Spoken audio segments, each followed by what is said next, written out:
out this morning. Yeah. Well, is everyone good? You guys can hear us? They were going to use the handheld. We're using mic. Oh yeah, very good. All right, now you can hear me. Yeah. Okay. Good morning, everyone. Thank you all for being here. My name is Colin Parent. I'm the Executive Director and General Counsel with Circulate San Diego. Circulate San Diego is a local nonprofit that does research and advocacy on transit, safe streets, and affordable homes. And today, Circulate is releasing our latest report titled A Better Coastal Commission. The Coastal Commission is a statewide public agency in California with an important mandate to protect our coastal habitat and coastal access. It is also responsible for reviewing many types of housing proposals near the coast. Unfortunately, over the years, the Coastal Commission has delayed and denied numerous proposals to build affordable homes.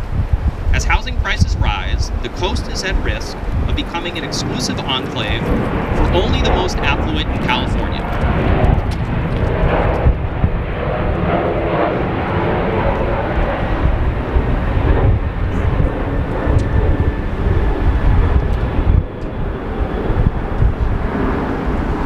No one's doing this live, right? In our report, we identify a number of examples, specific examples, where the Coastal Commission has delayed or denied affordable housing. Importantly, in each of these instances, the affordable housing was proposed on land that was already zoned for multifamily housing. And that zoning itself had been approved by the Coastal Commission. Yet when the affordable housing was actually proposed to be built, it was met with delay and obstruction. These delays and denials of affordable housing by the Coastal Commission run counter to California's goals to increase the supply of affordable homes. The California Legislature, in recent years, has passed a variety of policies to streamline approvals of affordable homes. The resistance to these policies by the Coastal Commission has exacerbated California's affordability crisis. Our report recommends some modest procedural... We'll pause for a moment.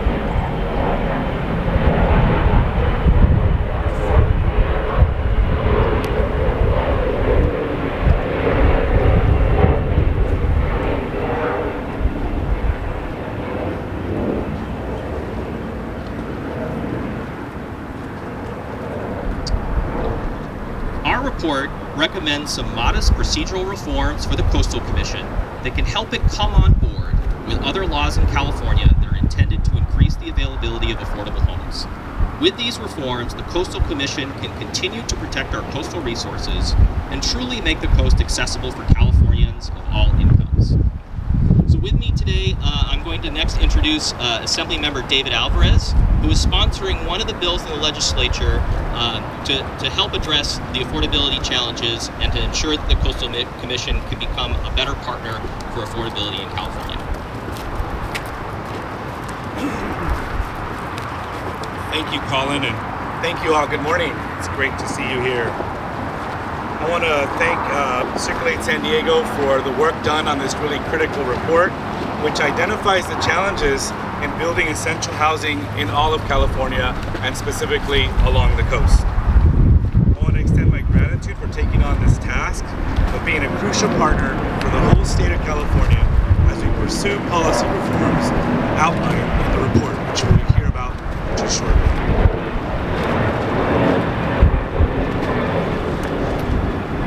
It's really, truly no secret that the California coast is one of the most segregated and exclusive areas of the entire country. It is unaffordable for the vast majority of Californians. If California is already unaffordable, the coast is even more so. And that includes those service workers who serve as the backbone of the economy along the coast. We know what that economy is. That is a lot of hotels, restaurants, again, the service workers who cannot afford to live in the communities where they work. It also has a substantially less diverse population than the rest of the state. The report points out that the percentage of white residents is about double of the rest of the state of California. This is partially a result of the lack of housing development along the coast. The Legislative Analyst Office found an independent body, nonpartisan body, found that between the year 1980 and 2010, the average United States metro area grew by 22% more than the average California coastal area. More housing being developed in other parts of the country, and the least amount here in California's coastal region. It is abundantly clear that we need to build more affordable housing on the coast, and we must do so quickly in order to address our crisis in housing. Despite making significant strides at the state level to address the housing crisis, the Commission's lobbying efforts, this is the Coastal Commission's lobbying efforts, has functionally exempted the coastal area from most impactful housing bills that would have brought the type of housing that is desperately needed in California, including affordable housing specifically. One of the glaring exemptions from this is the state density bonus law.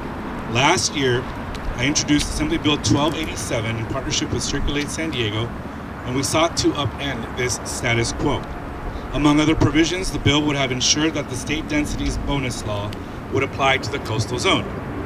I was surprised, genuinely, at the level of opposition that we received, and unfortunately had to remove the provision that ensured success for the rest of the bill to take effect.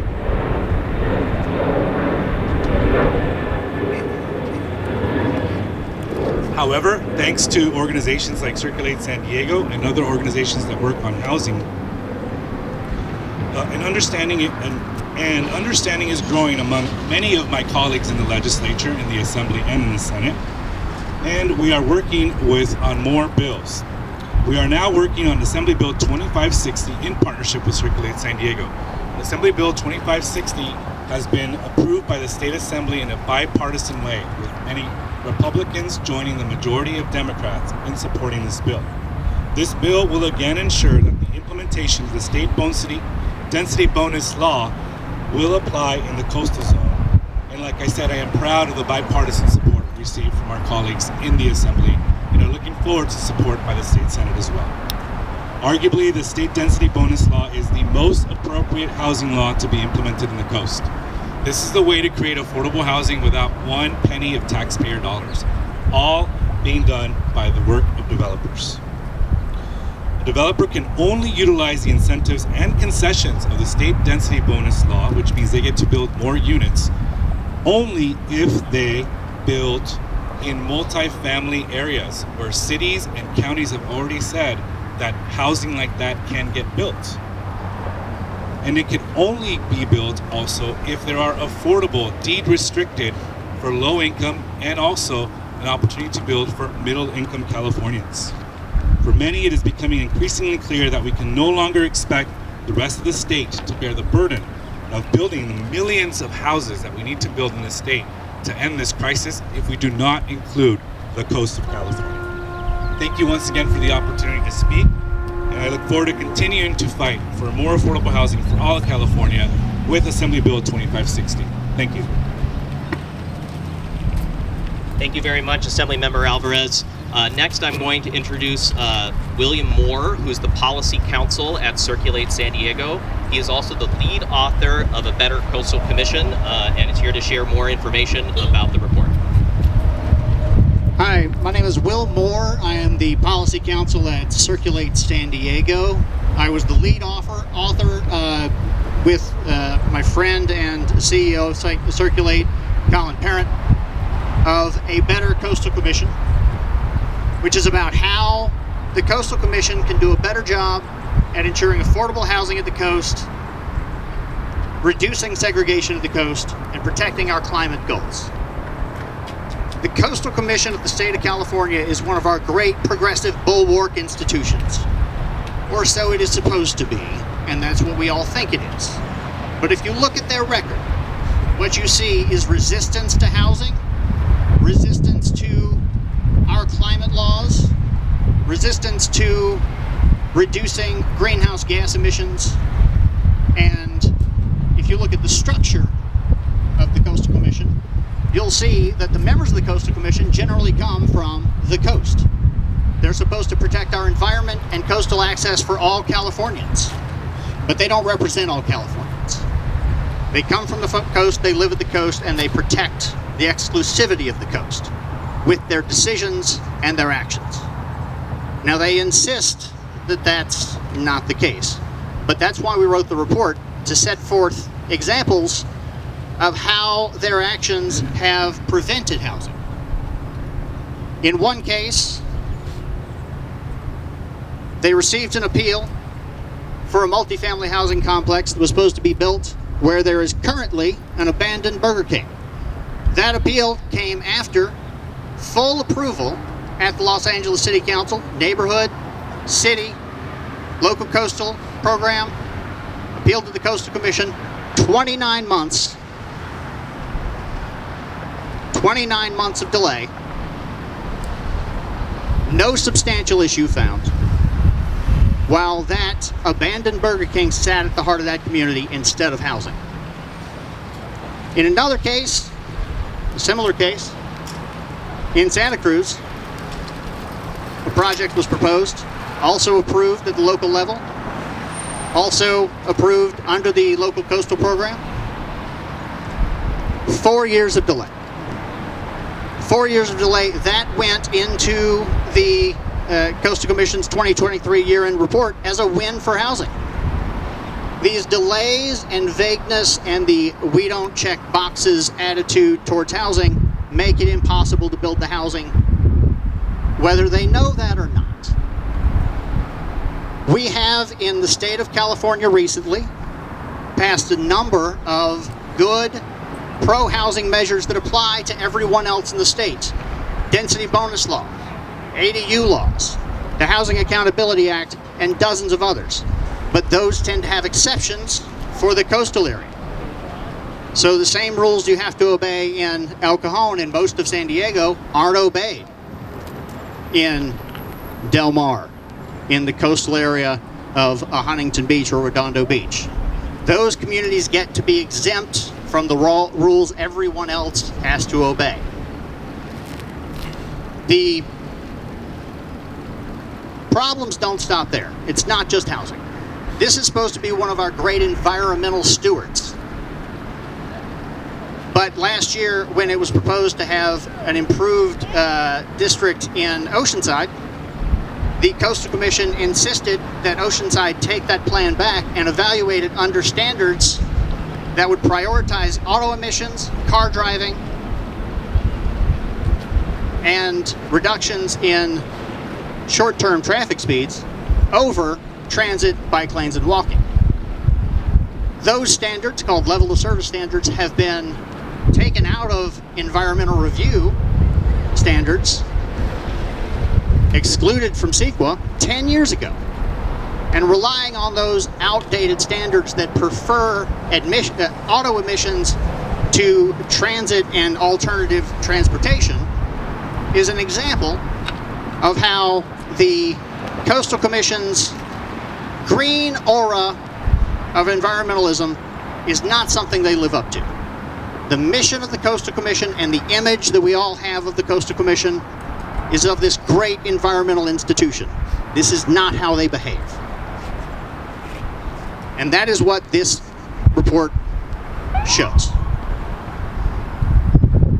Over the last couple of days, we've heard response from the Coastal Commission, a lot of name calling, a lot of allegations of bad faith. Not one. They've had this report in their hands for a week. Not one time have we heard that's wrong, that example's not true, that didn't happen, because they did happen. These are examples of why the image of the Coastal Commission is not something they're living up to. We need to reform the Coastal Commission. It would be better if the Coastal Commission had some introspection and tried to do a better job. We would prefer that. But it looks like that's not where we're going to go with this. It looks like the legislature is going to have to do something. I'm proud to have authored this report with my colleagues at Circulate San Diego. Look forward to taking your questions and talking to you afterwards and continuing this discussion and trying to make the Coastal Commission live up to that soft green aura of environmentalism that it should have, that it should live up to.